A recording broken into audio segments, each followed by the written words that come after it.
Aujourd'hui, nous plongeons dans une affaire qui a bouleversé la communauté d'Evansville, où la frontière entre confiance et trahison s'est rapidement effondrée dans une spirale de violence insoupçonnée. Un meurtre, un pompier respecté et des secrets qui, une fois dévoilés, vont changer à jamais la perception de ceux qui croyaient tout savoir. Entre preuves numériques essentielles, décisions judiciaires stratégiques et une confiance brisée, cette histoire vous tiendra en haleine jusqu'à la dernière minute. Mais attention, dans cette affaire, rien n'est ce qu'il semble être. Bonjour à tous et bienvenue dans cette nouvelle vidéo où aujourd'hui nous allons traiter du cas de Robbie Doer et j'espère que cette affaire est encore inconnue pour vous. Mais avant de commencer, comme d'habitude, si le contenu de notre chaîne vous plaît, n'hésitez pas à nous soutenir en mettant un petit like, des commentaires, vous abonnant juste en dessous si ce n'est toujours pas fait et sans plus tarder, c'est parti pour une nouvelle affaire.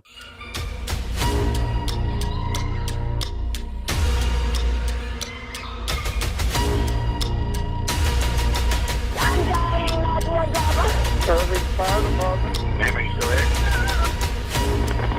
Ma'am, are you still there?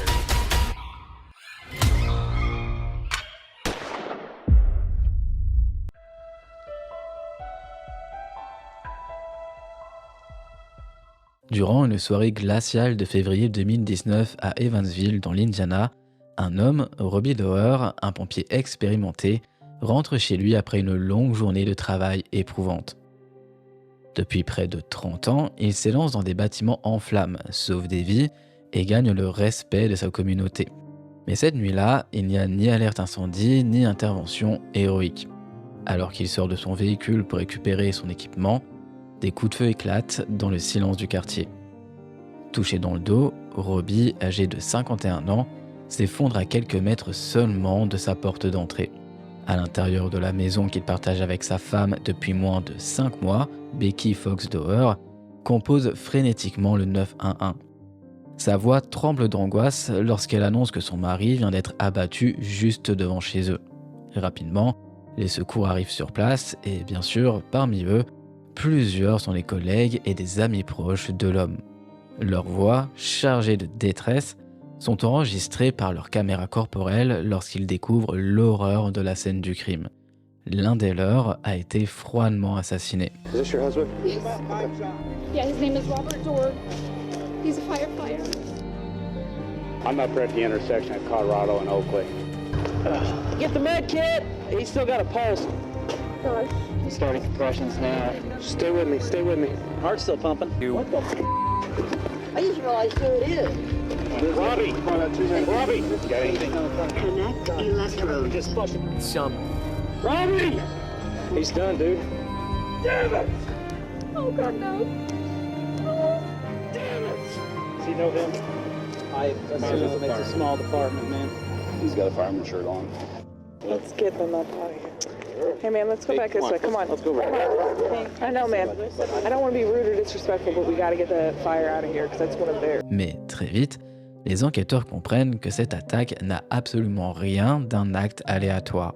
Chaque balle tirée sur l'homme résulte d'un plan soigneusement préparé, impliquant des personnes en qui il avait placé sa confiance. Ce qui, au premier abord, ressemble à une embuscade sans explication, se transforme progressivement en une affaire complexe mêlant adultère, manipulation et meurtre prémédité.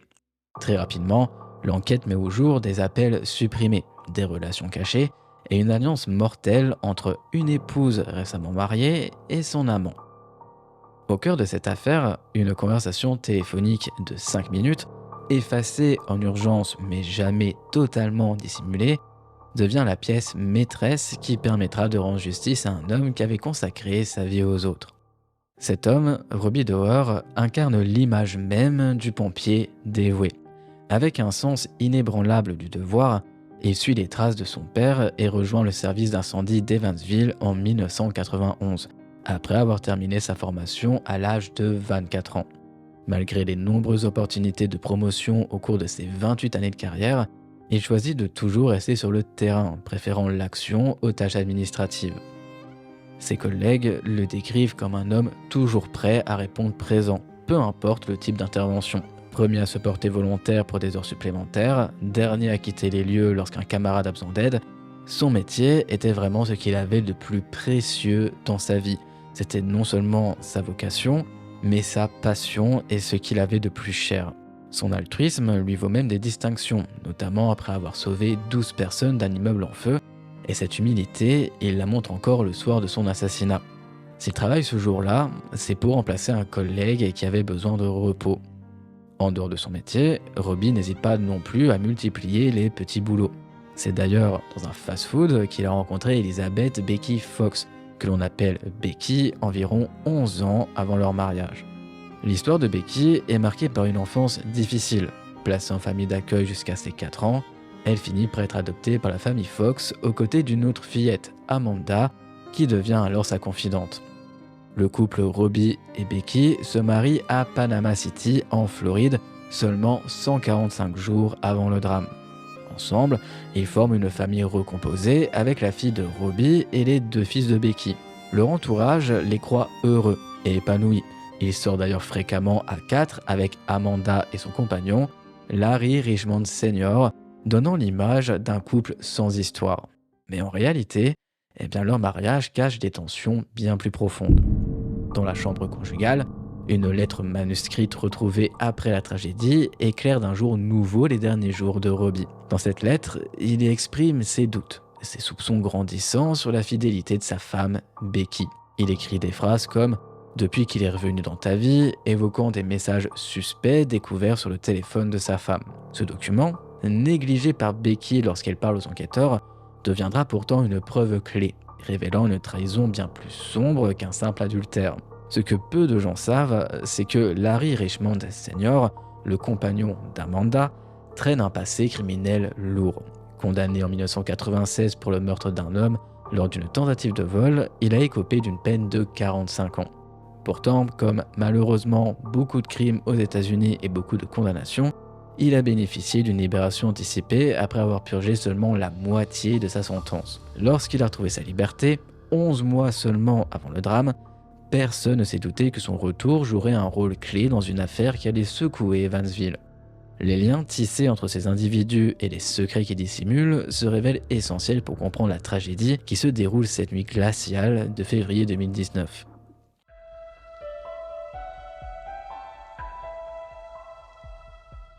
Les policiers commencent alors une reconstitution de la dernière journée de Robbie pour mieux comprendre ce qui s'est passé et éventuellement voir des choses qu'ils auraient pu louper. Le 26 février, jour du drame, après un quart de travail de 12 heures au sein du service d'incendie d'Evansville, Robbie Doer n'aspirait qu'à une seule chose: rentrer chez lui, retrouver sa femme et profiter d'un moment de répit avant d'aller se coucher. Peu de temps après 19h, il gare son camion dans l'allée de sa maison située dans le bloc 2700 d'Oakley Street. Il coupe le moteur, ouvre la porte du conducteur et sort du véhicule. Selon la reconstitution faite par les enquêteurs, il tourne ensuite le dos à la maison pour ouvrir la porte arrière et récupérer son sac d'équipement. C'est précisément à cet instant, alors qu'il est vulnérable, de dos, que l'attaque se produit. 2 détonations déchirent le calme du quartier. Robbie est touché dans le dos. Instinctivement, il tente de trouver un abri derrière son camion, mais d'autres projectiles l'atteignent. Les tirs proviennent de 2 armes différentes, un revolver de calibre 45 et un fusil de chasse chargé de chevrotine. En tout, 5 coups sont tirés en rafale. L'autopsie révélera plus tard que le pompier a été frappé par une balle du calibre 45 et 4 éclats de buckshot. Un second projectile de calibre 45 a traversé son épaule avant de remonter vers son cou, le conduisant malheureusement à une mort tragique. À l'intérieur de la maison, Becky Fox Doer, sa femme, compose immédiatement le 911 à 19h05. Sa voix tremble lorsqu'elle annonce que son mari vient d'être abattu, ce qui se comprend vu la situation traumatisante qu'elle vient de vivre, et lorsque l'opérateur lui demande ce qui s'est passé, elle déclare ceci. « Je ne sais pas. J'ai vu son camion arriver, j'ai vu ses phares, puis j'ai entendu une série de détonations. » Les secours sont arrivés rapidement sur place, mais pour eux, ce n'est pas une simple intervention. Lorsqu'ils découvrent Robbie gisant dans son allée, la douleur est immédiate et insupportable, et c'est complètement normal. L'impact émotionnel est immense, on entend des cris, des pleurs, et certains pompiers sont même en état de choc. L'horreur est inimaginable. Malgré leur professionnalisme, certains secouristes sont incapables de supporter la scène et doivent être éloignés, écrasés par le chagrin. Quant aux policiers sur place, très vite, Des éléments troublants interpellent ces derniers. Malgré les 5 coups de feu, aucune douille n'est retrouvée sur place, ce qui signifie que l'arme utilisée est probablement un revolver qui ne laisse pas des tuyaux au sol. En analysant la trajectoire des balles, ils constatent que certaines ont traversé la rue et touché des maisons voisines. Cela suggère que le tireur se trouvait à proximité de la maison, peut-être même sur le porche ou près de la porte d'entrée. Pourtant, aucun témoin, absolument personne, n'a signalé la fuite précipitée d'un véhicule inhabituel dans le coin, un petit peu comme si le meurtrier s'était volatilisé dans l'ombre. Étrange. De plus, l'utilisation de 2 armes, dont le revolver de calibre 45 et le fusil de chasse, met immédiatement les enquêteurs sur une piste déterminante. Une arme spécifique permet de tirer ces 2 types de munitions, le revolver Taurus Judge. Cette particularité, aussi rare que révélatrice, va bientôt guider les enquêteurs vers une vérité aussi choquante qu'inattendue. Alors que les enquêteurs commencent à reconstituer les événements ayant conduit au meurtre de Robbie Dower, ils suivent le protocole habituel. Sécuriser la scène de crime, interroger les voisins et obtenir des mandats de perquisition pour la maison du couple. Parmi les premières mesures prises, ils saisissent les téléphones de Robbie et de Becky afin d'examiner leurs communications récentes. Et lorsqu'ils demandent les relevés téléphoniques de la femme auprès de l'opérateur, ils tombent rapidement sur une anomalie plus que troublante. À 18h46, soit environ 14 minutes avant que les premiers coups de feu ne soient signalés, elle a reçu un appel d'une durée de 5 minutes. Pourtant, cet appel est introuvable sur son téléphone, ce qui signifie qu'il a été délibérément effacé. L'analyse du numéro à l'origine de cet appel révèle un contact enregistré sous le nom de Larry Ali. Les enquêteurs découvrent alors qu'il s'agit en réalité de Larry Richmond Sr., le petit ami d'Amanda Fillmore, la sœur adoptive de Becky. Confrontée à cette découverte, Becky nie d'abord toute connaissance de cet appel, déclarant qu'elle ne s'en souvient pas, qu'elle ne sait pas à qui est ce numéro et qu'elle n'a rien à voir avec tout ça. Les détectives la poussent alors à passer en revue ses contacts un par un, en se disant que peut-être, un petit peu par hasard, ça lui raviverait quelques souvenirs. Lorsqu'elle tombe sur Larry Ali, elle finit par admettre qu'il s'agit bien du compagnon de sa sœur, tout en prétendant à contre-cœur qu'elle le connaît à peine.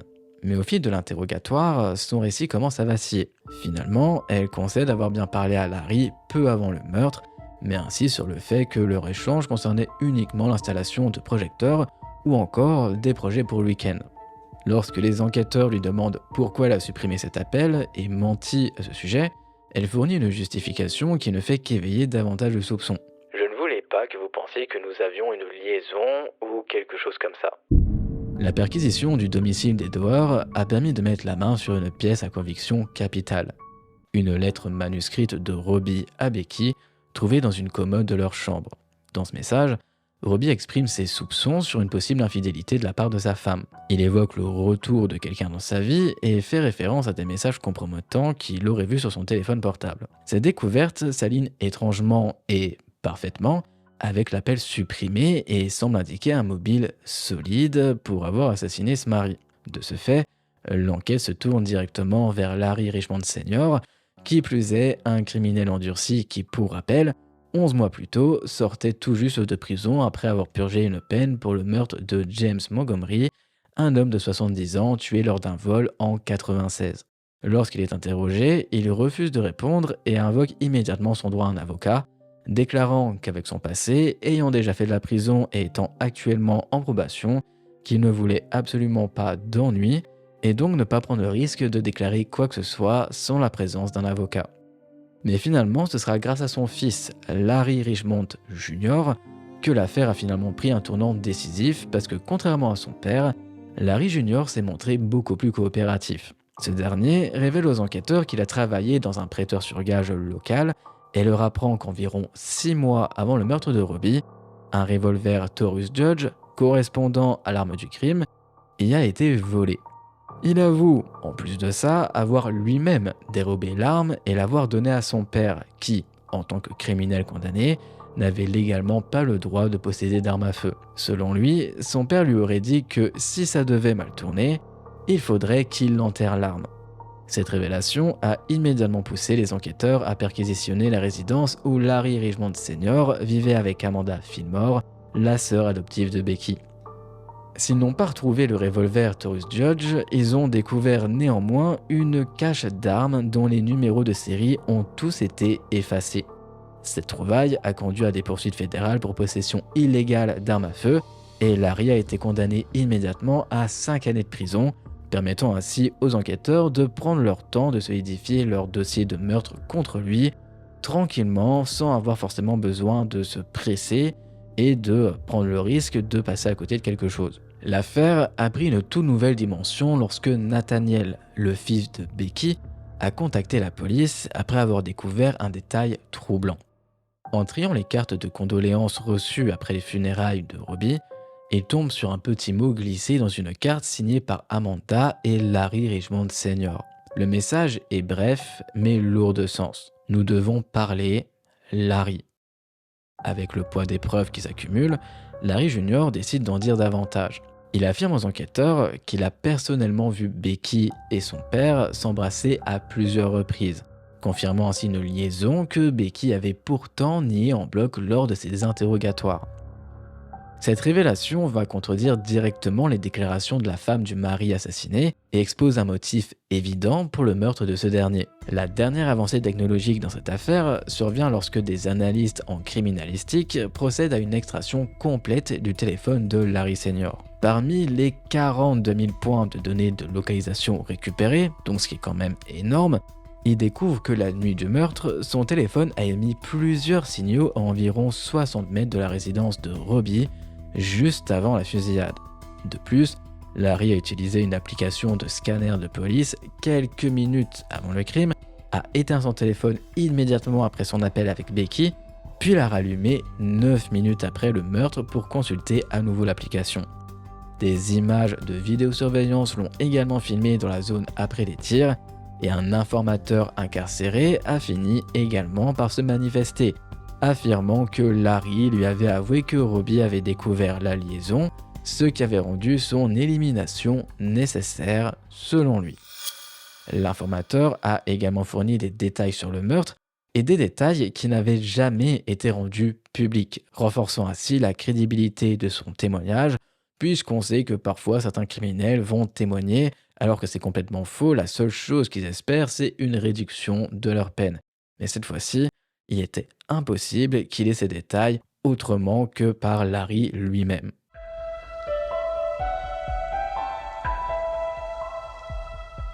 En octobre 2019, soit 7 mois après le meurtre, les enquêteurs disposaient enfin d'un dossier solide.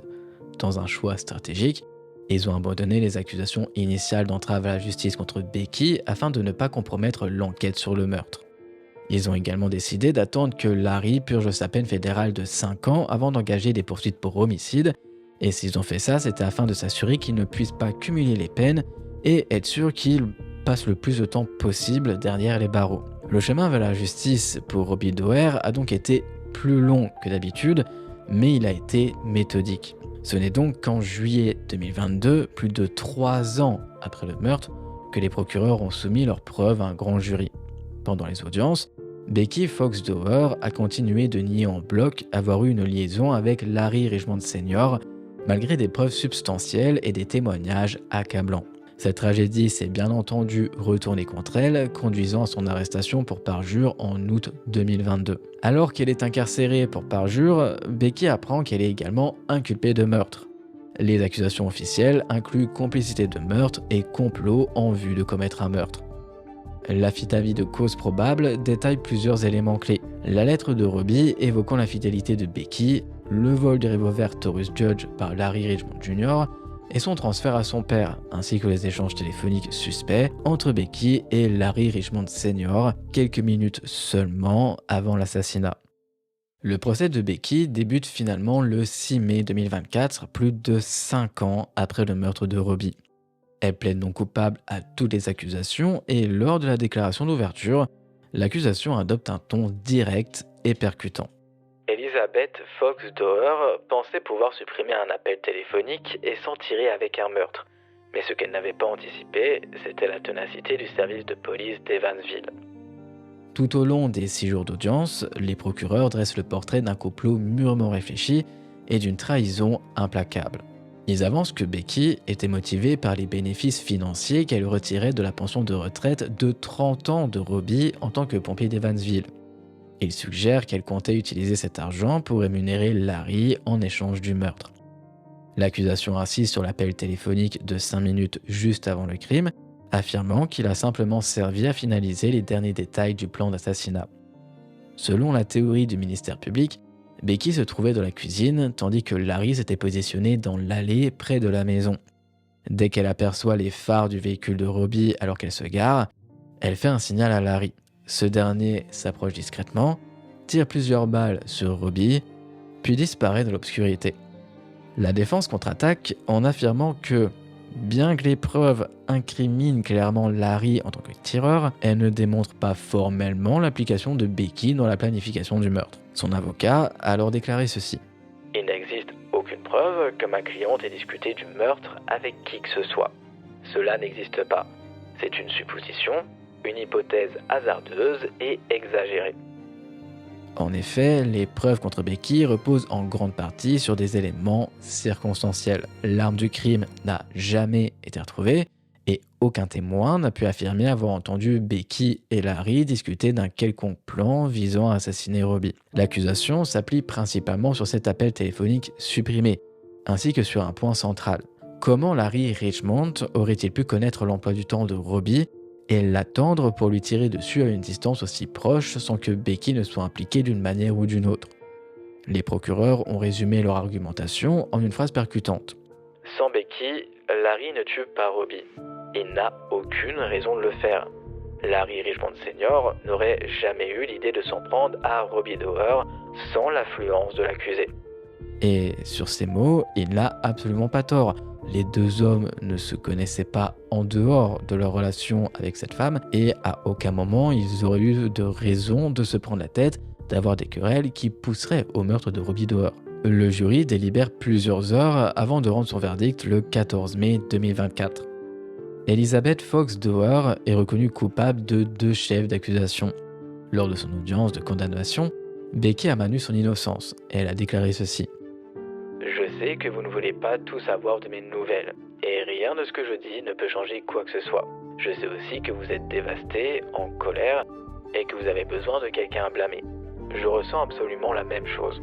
Indépendamment de ce que dit le verdict, je suis innocent de ces crimes. Je n'ai jamais demandé à personne de nuire ou même de tuer mon mari. Mon monde s'est effondré dans la nuit du 26 février 2019. J'étais sous le choc, dévasté, perdu, et je n'ai jamais vraiment été la même depuis. Sa déclaration n'a évidemment pas suffi à émouvoir le juge, et de ce fait, Becky a été condamnée à 90 ans de prison, 60 ans pour meurtre et 30 ans pour complot en vue d'un meurtre. Une peine qui équivaut finalement à une condamnation à perpétuité, puisque le temps qu'elle finisse ses peines, elle sera malheureusement décédée avant de sortir de prison. Enfin, je dis malheureusement parce que je trouve ça horrible qu'un être humain meure en règle générale, mais bon, elle a quand même planifié le meurtre de son mari. Quoi qu'il en soit, pendant ce temps, Larry Richmond Sr. attend encore son procès qui lui est prévu en mars 2025. Un procès durant lequel ses chances d'acquittement semblent relativement minces. L'affaire met donc en lumière la rapidité avec laquelle la confiance peut être trahie, ainsi que les conséquences dramatiques qui en découlent. Beaucoup ne comprennent toujours pas pourquoi Becky a choisi de s'engager dans une relation avec un meurtrier condamné, qui plus est le mari de sa sœur adoptive, en dépit de son mariage avec un homme respecté dans la communauté. Ce choix semble incompréhensible autant à ceux qui connaissaient bien le couple que ceux qui écoutent l'histoire d'un œil extérieur. Pour la communauté d'Evansville, cette affaire a été un douloureux rappel du fait que le danger peut se cacher juste sous nos yeux, parfois de la part de ceux que nous soupçonnons le moins. Je ferai évidemment de mon mieux pour vous tenir au courant de la condamnation de Larry lorsque son procès se déroulera en mars 2025, sauf s'il y a encore un report de ce fameux procès, et j'espère évidemment qu'il sera condamné à la prison à perpétuité sans possibilité de libération conditionnelle, et je pense de toute façon que ce sera sa peine, puisque c'est lui qui a tiré les balles et il a également comploté contre lui, donc il aura quasiment la même peine que Becky, voire une peine plus lourde, et donc les deux ne sortiront jamais de prison et c'est absolument tout ce qu'ils méritent pour avoir tué Robbie, qui lui, comparé à eux, avait passé toute sa vie à consacrer sa vie pour aider les gens, les sauver, et eux ont décidé de l'abattre froidement parce qu'ils avaient une liaison tous les deux plutôt que de simplement quitter leur partenaire. Encore une fois, personne est lié à la mort avec quelqu'un, vous avez le droit de quitter vos partenaires, ça peut arriver de rencontrer quelqu'un d'autre, c'est triste, c'est comme ça, mais dans ce cas, plutôt que de tuer la personne avec qui vous êtes parce que ces derniers vous gênent à vivre une nouvelle idylle, pas simplement vous les quittez et voilà, vous assumez vos responsabilités et vos décisions jusqu'au bout, d'autant que tuer son partenaire signifie la plupart du temps à passer sa vie derrière les barreaux et vous avez absolument tout perdu. Mais bon, visiblement, certains ne l'ont toujours pas compris en 2025 et c'est bien triste. J'espère en tout cas que cette affaire était encore inconnue pour vous, elle est un petit peu plus courte que d'habitude, je suis désolé, les plus longues arriveront par la suite, mais j'ai fait une très mauvaise chute, j'ai très mal au coccyx, c'est peut-être pour ça que parfois je fais de drôles de têtes à la caméra, ça fait une semaine que je suis tombé, je galère à être assis. Je vais bientôt chez le médecin, promis, mais donc voilà, je fais en sorte de faire des vidéos un petit peu plus courtes pour pas rester trop longtemps assis le temps de filmer. Et une fois que ça ira mieux, les plus longues arriveront. D'ailleurs, je travaille sur pas mal de scripts ces derniers temps et j'espère que ces vidéos vous plairont. Sur ces mots, n'hésitez pas à me dire ce que vous pensez de cette affaire dans les commentaires. Si vous pensez que Larry va passer sa vie derrière les barreaux ou non. Et d'ailleurs, pour rappel, c'est un récidiviste, hein, il a déjà tué quelqu'un auparavant. Donc rien que pour ça, je pense que sa peine sera très sévère et qu'il passera sa vie derrière les barreaux. Et n'hésitez pas à me dire ce que vous en pensez dans les commentaires. Et on se retrouve très prochainement pour une nouvelle affaire. À très bientôt. Passez une bonne soirée. Ciao.